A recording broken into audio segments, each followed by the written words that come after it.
Top Shelf.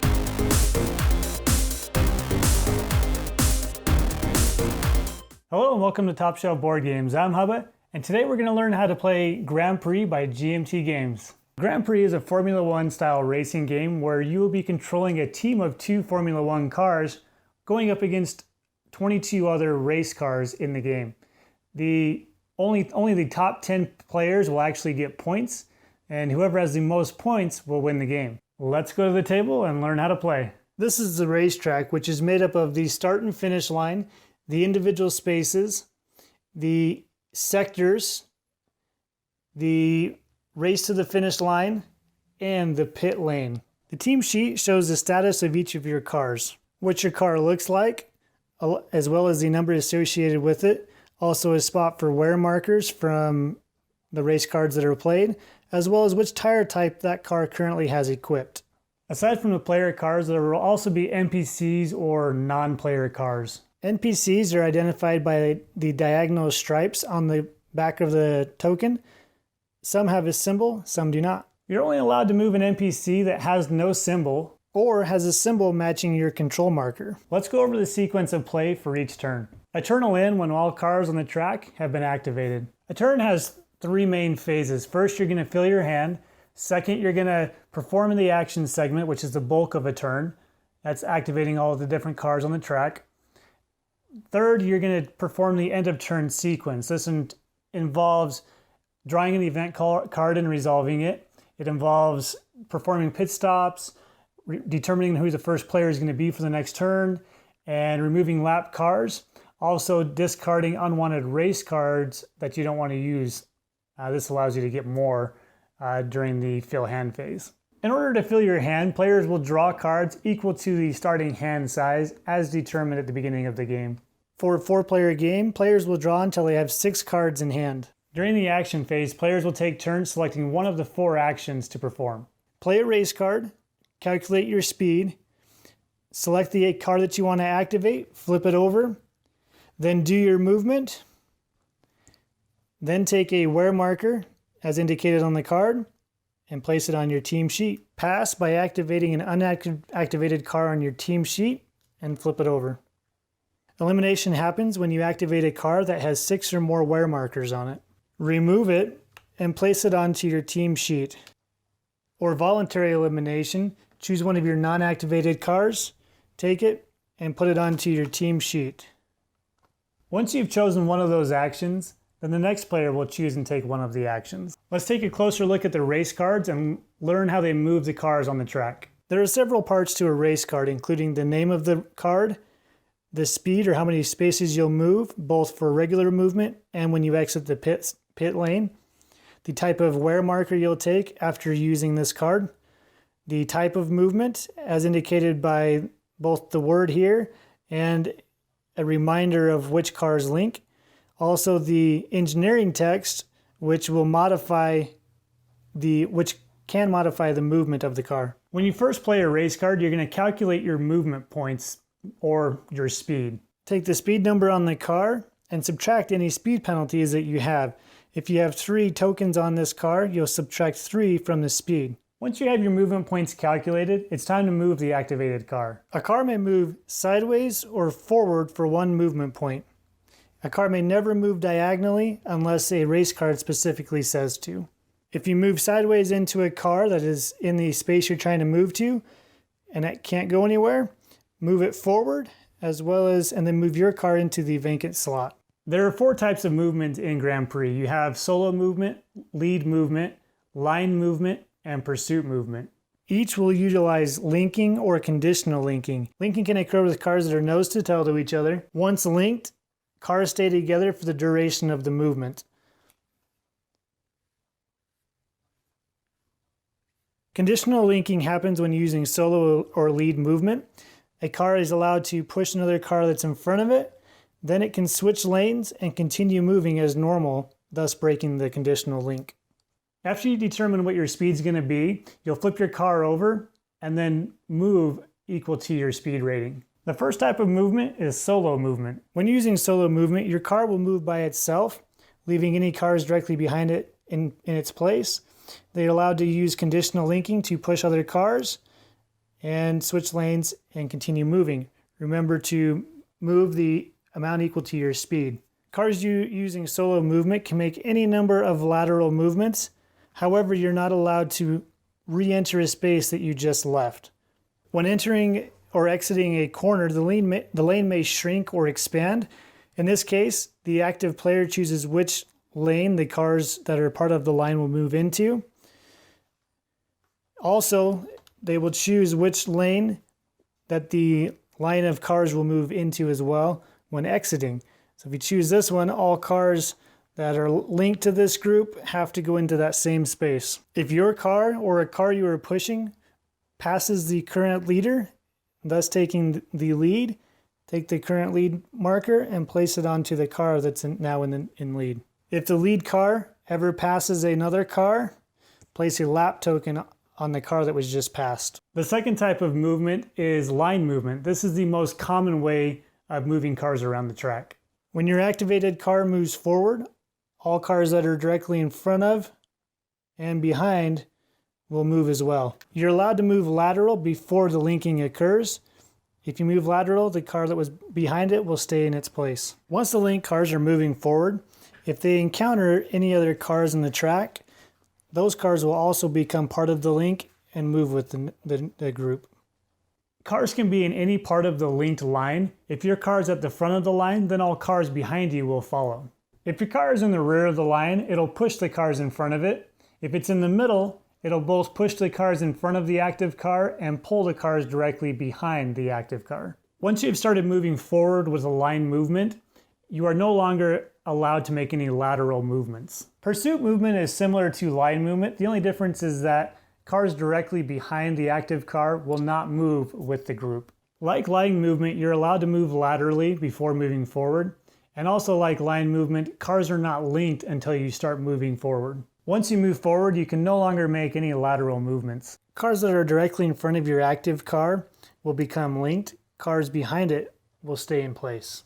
Also like line movement, if you're moving down the track and you encounter other cars, those will also become linked and pushed along with your group. The last type of movement is lead movement. It's similar to pursuit movement. However, the cars in front are not permanently linked, and the cars directly behind it are immediately linked. Linking in lead movement occurs immediately. So this car is now immediately linked to this active car.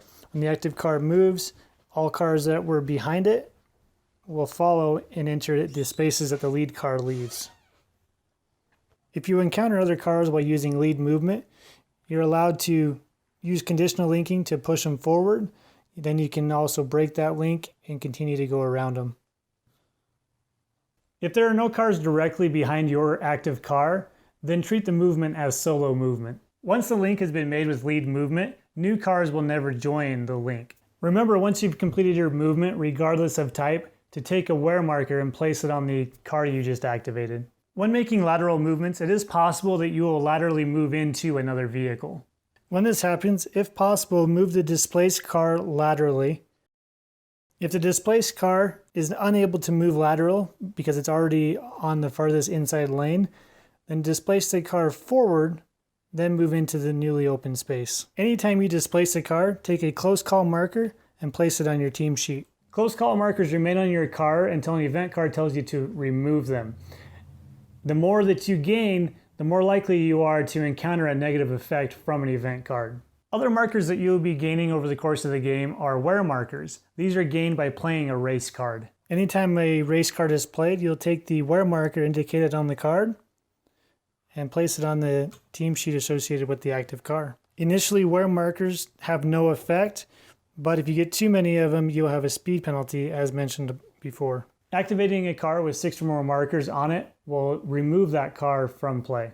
The only way to get rid of wear markers is to pit, which will be offered at the end of turn sequence. After all cars have been activated and before pit stops are available, draw one event card and resolve it.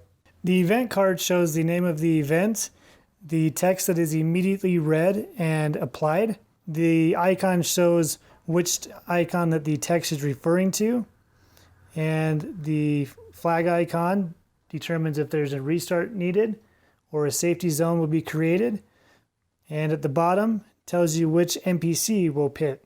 If no card meets the requirement, simply discard the card and continue racing under green flag conditions. If only one car meets the requirement, then apply that effect to that car.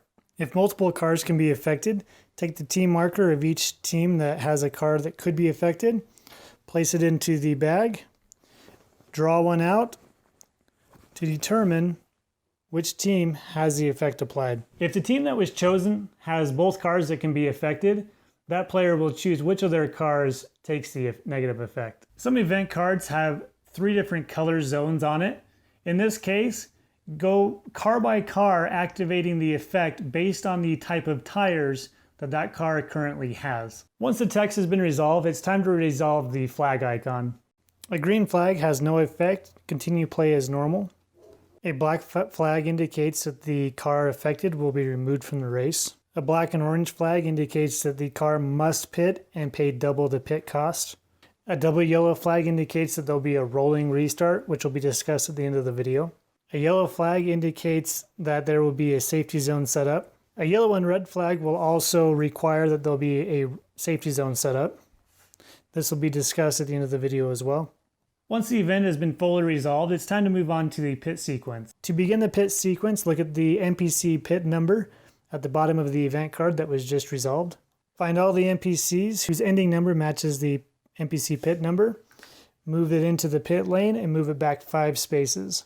After the NPCs have pitted, the players will then pit in turn order, starting with the first player, and each player will choose which cars will pit, remove their wear markers, and move back. To do so, move your car into the pit lane, staying in the same sector. Once in the pit lane, determine the duration of the pit, or how many spaces your car will move backwards. Each wear marker has a number on it that indicates how many spaces your car will move back when removing that marker from your team sheet. For example, in this case, you'd move back 5 spaces. On your next turn, instead of using the speed rating that you would normally use, instead when you exit the pit, you will use the pit rating, which is the smaller number down here. Then go ahead and do your movement. The first movement out of a pit will always be lateral, even if it means displacing another car. While in the pit lane, you can also change tires. It's mandatory that you change tires at least once per race. To do so, just simply remove the marker and place on the new tires that you're switching to. Normally when you change tires, it costs 2 spaces that'll move you back. But if you remove at least 3 damage worth of tokens, then the tire change will be free. So in this case, if I remove these 3 tire tokens, the tire change would be free. What are the differences in tire types? Hard tires provide no special bonus to movement, and they are the standard tire for racing. Wet weather tires are used during the wet weather conditions. If the wet weather conditions remain for the entire race, then the mandatory tire change doesn't need to happen for that race. Soft tires provide a one-time bonus. After you've moved your car that is equipped with soft tires, you can flip the top tire token over and use the movement speed of the pit rating of the card you just played and move again using solo movement rules. After using the soft tire movement bonus, take 1 additional tire wear marker. After pit stops have been made, determine who the first player will be for the next turn. Whoever is in the lead will receive the first player marker. Next, remove all cards that have a lapped car token on them. Next, discard any unwanted race cards and move on to the next turn. With this information, you're able to go ahead and get started with your first game, but let's first go over restarts and safety zones. To set up a rolling restart, you're first going to set up a new starting grid. Take the current leader and place him on the inside lane. Then in order, place cars next to him, forming 2 different columns behind the leader. Next, remove all lapped car markers. Perform pit stops as described earlier in the video, moving over and moving the car back. Cars will then fill in the open areas. When filling in with the cars that have pitted, if there's 2 cars that are in the same space, the car on the bottom is considered the lead car out of that group and will get the inside lane. The other car will come out to the outside lane. And that is how you set up a rolling restart. To set up a standard restart, follow the same rules as a rolling restart. The only difference is that you remove all wear markers from the cars, except for the red damage markers. Those ones are permanent and stay on your cars. On a side note, if the lead car is 8 or less spaces to the finish line, ignore the restart and just do the effect of the card. To set up a safety zone, place the safety end zone 5 spaces in front of the affected car, and the safety start zone 5 spaces in front behind the affected car. All cars that are within the safety zone must be moved into the inner lane. Follow any displacement rules as normal. However, do not take a close call marker when displacing during this phase. If a car enters the safety zone in any other lane besides the most inside lane, that car gets a free lateral movement down into the inside lane, displacing cars as normal. When using linking abilities, cars do not immediately move down into the inside lane until they enter into the safety zone. Cars are not allowed to overtake in the safety zone, so cars that have late braking or the overtake effect will be ignored in the safety zone. Once a car leaves the safety zone, it's free to move as normal, including breaking any conditional links that it's established. Thanks for watching this how to play tutorial for a Grand Prix. I hope it helps you get started with your game. If you have any rules questions, feel free to put them in the comments or email me at topshelfboardgames@gmail.com. Also remember to hit the subscribe button. Thanks. Bye.